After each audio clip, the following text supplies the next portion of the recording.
d'une nouvelle variété qui s'appelle les hybrides. Et ces variétés, c'est ce que le gouvernement nous recommande de planter, de mettre en plantation. Parce que ça, c'est un avantage qui est différent des autres. De un, ça résiste à la maladie. De deux, ça produit plus. De trois, ça produit à 2 ans. Que ces maïs produisent en quantité, en bonne quantité. Et au fur et à mesure que la semence perd ses valeurs, ça ne produit plus beaucoup. Donc chaque année, ils sont obligés de payer ces semences. Et ce ne sont pas tous les semences qui sont agréées. S'ils veulent savoir les semences qui sont vraiment agréées, c'est avec les étiquettes, avec le cachet du gouvernement. L'œuf de caille a beaucoup de vertus. Déjà, c'est un tonifiant du système immunitaire. Ce qui permet déjà au corps, lorsqu'il a tous ces éléments, de lutter efficacement contre les attaques extérieures. C'est pour cela que vous entendrez les gens dire que ça soigne les maladies. Non, ça permet au corps de s'attaquer aux attaques, de remédier aux attaques extérieures. Ce sont des arachides naturels qui poussent sans engrais. Ça n'a pas besoin d'engrais, c'est naturel. Et ça produit beaucoup et c'est plus succulent. C'est à la faveur de la foire aux semences qui se tient à Douala depuis le 6 mars, une organisation de la Chambre d'agriculture, des pêches, de l'élevage et des forêts, délégation régionale du littoral. C'est pourquoi nous avons organisé cette foire en nous disant que ça va permettre à ce que les semences soient rapprochées des producteurs. Ça va permettre à ce que les semences soient réunies en un seul lieu et les producteurs viennent acheter en ce lieu-là. Et ça va nous permettre aussi d'être sûrs de la qualité des semences qu'on va donner aux producteurs en début de campagne. Au-delà de la saine émulation induite entre semenciers, cette première édition offre un cadre de concertation et d'échange entre producteurs et multiplicateurs de semences. De quoi s'attendre à une production précoce qui réponde aux exigences de qualité, de compétitivité et de quantité nécessaires à nourrir des milliers de consommateurs de la région et bien au-delà.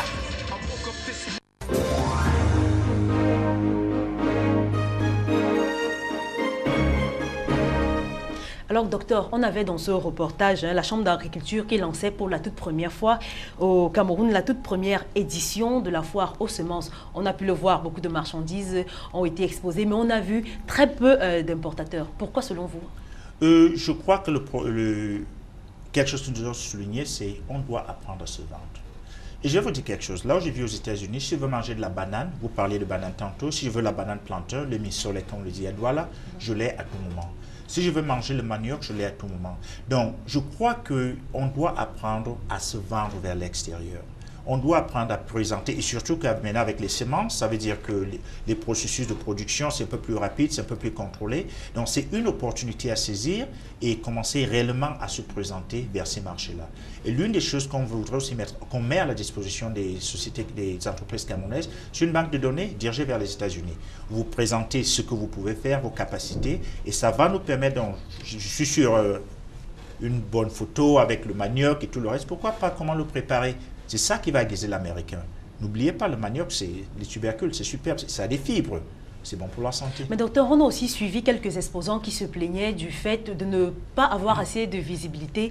Quels moyens est-ce qu'ils peuvent avoir pour avoir un peu plus de visibilité à l'extérieur? Ce que nous faisons, la première chose dont je parlais, c'est déjà ces missions de commerce qui viennent ici, mais aussi on est en train de mettre sur place des sessions d'information avec la chambre de commerce locale, travaille aussi avec l'ambassade et le consulat pour que tout ce package-là puisse aider les gens à comprendre réellement quelle opportunité existe. Mais il doit venir vers nous. Vous savez, le docteur, il va rarement chez le malade. Il faut déjà que le malade aille chez le docteur et après, ils vont trouver un point d'attente. Et si quelqu'un, pour un début, manque de moyens et que le projet est porteur, qu'est-ce qu'il peut faire? Je me dis, déjà dans notre approche d'entrepreneuriat, je ne parle jamais financement au départ. Si l'idée n'est pas bancable, personne ne viendra vers vous. Mais si l'idée est bancable, et c'est là nous parlons de besoins changeants, il faut qu'il y ait un besoin changeant qu'on veut satisfaire, mais et qu'il soit aussi besoin changeant des clients clés. Alors, si c'est une bonne idée, donnez-nous la perche et on va vous aider. Alors, vous, quand on vous entend parler, on a l'impression que vous voulez véritablement investir au Cameroun. Alors, quel bénéfice Vous avez dit pas vous, quel bénéfice pour les États-Unis? Ils ne viennent pas pour rien au Cameroun. Pour les États-Unis, tout ce qui les intéresse, c'est l'export, comme tout autre pays mondial. Ils aimeraient exporter autant qu'ils le peuvent. Mais je voudrais souligner quelque chose. Je lisais dernièrement l'article du président Clinton qui a dit « Toute exportation vers les États-Unis crée des emplois, tant dans le pays exportateur que les États-Unis. » Cas d'exemple. Si vous commencez à exporter le manioc aujourd'hui aux États-Unis, ça veut dire que ce manioc il va dans un supermarché. Dans le supermarché, il y aura des employés. Ils gagnent. Au Cameroun, il y a une GIC ou un groupement de personnes qui va aussi en profiter. Donc, c'est un gagnant-gagnant, on doit le reconnaître. Et qu'est-ce que le Cameroun en lui-même, l'État du Cameroun, qu'est-ce qu'il gagne à vous ouvrir ses portes comme ça a été le cas avec la signature de cette convention? Vous savez, je reviens chez mon père. Quand vous avez disparu longtemps, vous revenez chez papa. Premièrement, papa est content que vous soyez là. Mais aussi, je crois qu'il y a, vous savez, on parle toujours de la diaspora, qu'est-ce qu'ils font, comment ils agissent. Ça, c'est un cas d'exemple où on dit, mettons-nous ensemble et faisons du travail ensemble. Donc, ce que le Cameroun gagne, c'est réellement pouvoir adresser un certain nombre de problèmes que nous avons. Problèmes de chômage, on parle d'exportation, amélioration des vies. C'est dans ce but-là, c'est mon humble participation donc à ce projet.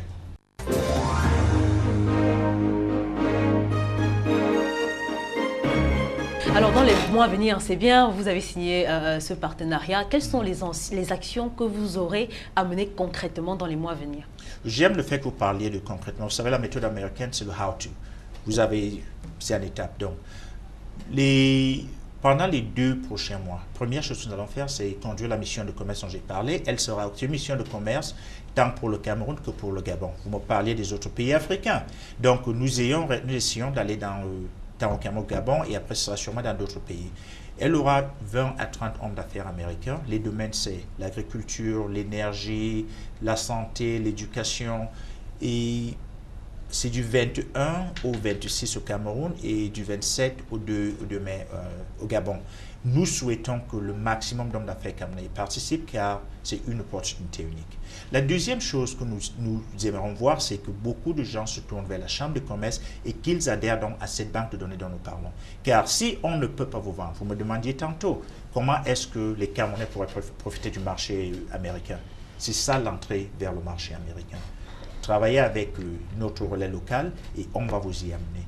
Évidemment, le journal il sera là et je suis content de voir c'est gratuit d'être une des potentielles sociétés à être présentée, mais vous devez avoir quelque chose. Alors, je reviens sur le problème de virtuosité. Comment est-ce que la maman qui est au village, qui a sa plantation, fera pour adhérer au système? Est-ce qu'il faudra qu'elle parte du village pour la ville de Douala? Comment est-ce qu'elle peut faire? Je crois que la Chambre de commerce a quand même des succursales un peu partout au Cameroun. Donc, en travaillant avec elle, on va faire autant que possible pour nous rapprocher de ces personnes. Et aussi, comme je vous disais, aussi comme je vous disais, lorsque nous venons au Cameroun, nous faisons des formations. Elles ne sont pas limitées à Yaoundé. Elles sont gratuites, ces formations? Pour les petites structures, on les fait encore de manière gratuite parce qu'on se dit c'est l'initiation à la chose. Mais au fur et à mesure, il faudrait bien qu'on fasse de l'argent. Vous m'avez posé la question. Voilà. Donc, pour les grandes structures, évidemment, il faut payer quelque chose. Alors, on célébrait également vendredi dernier la 28e journée internationale de la femme. Les Camerounaises, bien sûr, on prépare à ce grand événement. Avant de retrouver Maïramou pour son reportage, docteur, que pensez-vous de la journée de la femme? Une journée qui a été consacrée à la femme uniquement. Je crois quand même que beaucoup de choses sont réalisées du point de vue femme. Et cette journée, elle a sa place quelque part. Vous voyez, les plus grandes la plupart des PME en Afrique, ce sont des femmes. Donc, je ne sais même pas si on devrait encore célébrer parce que les femmes, elles ont déjà fait beaucoup de choses. Donc, je suis ravi d'être au Cameroun pendant cette journée et sûrement, je vais aussi célébrer avec les dames. Alors, c'était justement une association de femmes, elles se sont retrouvées dans la capitale économique camerounaise avec pour principal but d'informer les femmes, de leur apprendre véritablement ce que c'est que la journée de la femme et de leur faire comprendre la place qu'elles occupent dans la société. Le reportage est signé Maïramou et Jack Marissimo.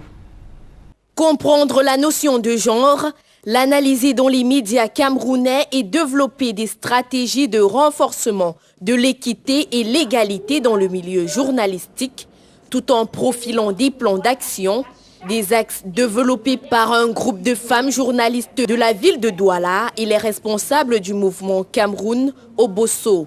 Ceci durant un atelier de formation sur le concept genre, tenu mercredi dernier à Bali.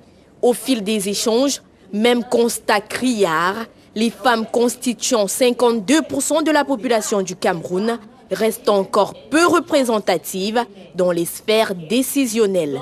Pourquoi est-ce qu'avec ce grand nombre de médias au Cameroun, on n'a que 4 femmes qui sont responsables des rédactions à Douala? Donc on s'est dit, il y a un problème dans les rédactions, il y a peut-être un problème de leadership, il y a un problème de compréhension des sujets. La parité homme-femme, l'égalité, l'équité se révèlent être des ambitions légitimes dans le combat contre les discriminations et les violences à l'égard des femmes et des jeunes filles. Nous avons dans la société camerounaise des discriminations dans la loi. La loi camerounaise, par exemple, permet à un homme marié de vendre la propriété qu'il a de manière conjointe avec son épouse sans l'informer. La 28e édition de la Fête internationale de la femme, qui se célèbre dans quelques heures, est aussi une invitation aux femmes en général à développer leur côté leader et aux femmes journalistes à promouvoir l'importance du leadership féminin dans la construction d'une nation.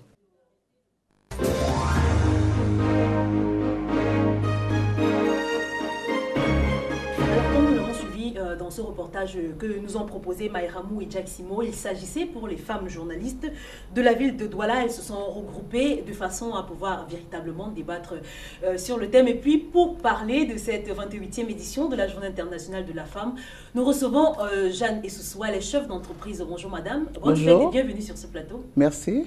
Alors, vous qui êtes chef d'entreprise, comment est-ce que vous avez organisé ces préludes à la Journée internationale de la femme? Ok, nous les avons organisés tout simplement. D'abord, en tant que chef d'entreprise, j'ai organisé des petits débats avec surtout mes collaborateurs hommes. Donc, lors des réunions, on se prenait 10 minutes pour essayer de parler de la Journée internationale de la femme et des violences faites aux femmes. On avait beaucoup d'avis divergents. Évidemment, toutes les femmes étaient d'accord, elles étaient contre les violences et tout ça. Et les garçons mettaient aussi en valeur, en exergue les valeurs, les violences qui étaient faites aussi aux hommes. Et les débats étaient animés. Bon, pratiquement, comme chaque année, on a préparé un peu la fête où un déjeuner va suivre vers 13 h avec des collègues, des collaborateurs féminins qui vont inviter leurs homologues masculins. Et en marge de ça, en tant que président d'une association aussi, nous avons beaucoup fait aussi dans le social, donc l'encadrement d'un orphelinat à Edea. Donc on a profité d'une arrivée d'une délégation marocaine ici, donc on a soigné les enfants de l'orphelinat, on les a vaccinés. Et c'était vraiment un prélude à cette journée. Alors, vous qui parlez du social, vous menez également des actions sociales. Alors, le thème qui a été élimination et prévention de toute forme de violence faite à l'encontre de la femme et de la jeune fille. Est-ce que vous avez eu des cas de femmes ou de jeunes filles qui ont subi ces violences? Disons que directement, non, de près non. Mais dans les lectures, les lectures des journaux qu'on lit tous les jours, dans le monde entier, dans la recherche, bon, il y a vraiment beaucoup de violences dont on ne fait pas. Et il y a beaucoup de types de violences qui sont mises à l'exergue. Et il y a des violences, des crimes d'horreur, il y a des violences conjugales, il y a des violences qu'on appelle des violences d'État.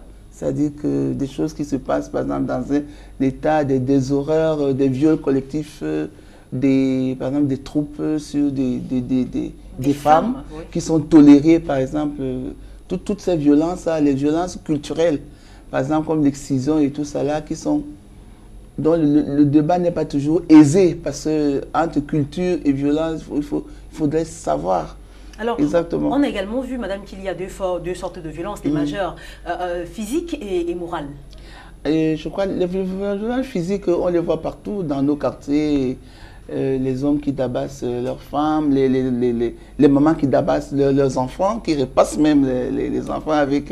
les seins, voilà, le repassage des seins. Des seins, le passage des seins et tout ça. Là, oui, il y a des violences physiques qui font très mal. Mais ces violences engendrent des violences de séquelles morales qui sont inguérissable. Donc, je peux dire les violences morales font encore beaucoup plus mal parce que ça abîme complètement l'homme ou la femme. Et quand, par exemple, je vais prendre un exemple, quand c'est la maman qui fait subir certains traumatismes à sa fille, notamment on a vu des œufs qui sont introduits dans le sexe pour voir si la fille garde encore sa virginité. Quelles peuvent être les conséquences dans les années futures? Disons que tant que c'était fait vraiment dans un contexte purement culturel, parce que nous, on a subi un peu ça quand on était jeunes. Hein. À 17 ans, quand on voyait qu'une fois avait un comportement, les tantes l'amenaient derrière et puis on essayait d'introduire l'œuf pour vérifier sa virginité. Mais quand on passe, c'est-à-dire qu'à l'acte, par exemple, de repasser les seins, moi je crois que il y va aussi de l'ignorance. Je ne crois pas que la maman veut tellement infliger de la peine à son enfant, mais elle croit bien faire. En le faisant, elle s'est dit, je retarde un peu sa puberté, comme ça les hommes ne vont pas vite la voir et elle pourra peut-être continuer ses études. Il y a des violences qui sont faites, je peux dire, par ignorance. Alors, vous croyez que le thème de cette année, est-ce que ça permet véritablement aux gens de comprendre que les violences ont des effets néfastes et négatifs dans le futur sur les personnes qui en sont les principales concernées? Disons que l'enjeu capital de cet thème, c'est de l'avoir posé. Il ne faut pas rêver, on ne va pas éliminer les violences, mais il faut pouvoir en parler. Je crois que même en Europe ou partout, les gens qui subissent des violences, la première difficulté, c'est oser en parler. Parce qu'on subit des violences au sein des familles. Imaginez-vous les enfants qui sont violés par leur frère ou bien par leur père. Ils ne peuvent pas en parler. Donc, moi, je dis vraiment, le principal but, le principal bénéfice, c'est d'avoir posé le problème sur la place publique. Et il faut continuer à le poser. Moi, je crois que ce thème devrait revenir tout le temps, pour qu'on en parle. Alors, le droit à la succession est ici un service moral, souvent enduré, dans la plupart des cas, par les femmes, les épouses, les mères qui ont perdu leur mari. Nous allons suivre ce reportage que nous a proposé Lille Pidjou et puis nous nous retrouvons juste après.